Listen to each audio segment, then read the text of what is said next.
Chapter 18 South. Ram and Lakshmana stood over the mortally wounded Jatayu. With his dying breath, he related to the brothers the abduction of Sita by the demon king Ravana. "I tried to save her, my prince, but I am not as strong as I used to be in my youth. Ravana cut off my wing. As I fell to the ground, I saw the Ravana fly off to the south." With these final words, Jatayu's spirit left his body. Ram was deeply saddened. Jatayu was a dear friend to his father King Dasharath. But Ram's spirits were raised by the heroic action of the Vulture King. Now, he had three crucial pieces of information. 1. Sita was alive. 2. Her abductor was the demon king Ravana. And 3. The direction she was taken. The brothers performed the last rites for Jatayu and then continued their journey south. After some time on their travel, they were attacked by a Rakshasa named Kaband. Kaband was a grotesque creature.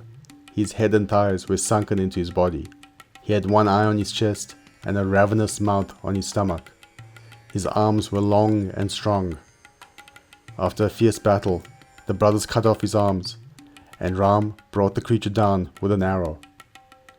As the Rakshasa fell, he assumed his true form as a Gandharva, a heavenly musician. He related to the princes the curse he had endured as a result of his past misdeeds. "Thank you, Lord Ram, for freeing me of this monstrous form." Ram asked the Gandharva if he knew the location of Sita. "I do not, my lord, but I advise you to seek out Sugriv, the banished king of the Vanaras. Sugriv is wise and has travelled far and wide. He would be the best person to help you." Following the Gandharva's guidance, Ram and Lakshmana journeyed south for months. As spring arrived, Ram gazed at the lotus-filled lakes, their beauty evoking memories of Sita. Though heartsore, he pressed on until they reached the mountains where Sugriv lived. The Monkey King spotted the two strangers approaching. He was suspicious. The strangers were dressed as Brahmins, but they were powerfully built and carried weapons. He turned to a figure in the shadows behind him. "Go and meet the two strangers. Find out if they are assassins sent by my brother." A mighty ape-like figure stepped forward, ready to fulfill his king's command. His name was Hanuman. Thank you for watching so far. I hope you enjoyed. If you did, please hit the like button.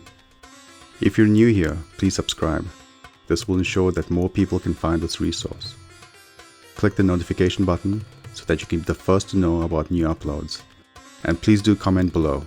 I'll do my best to reply to any questions. Thank you.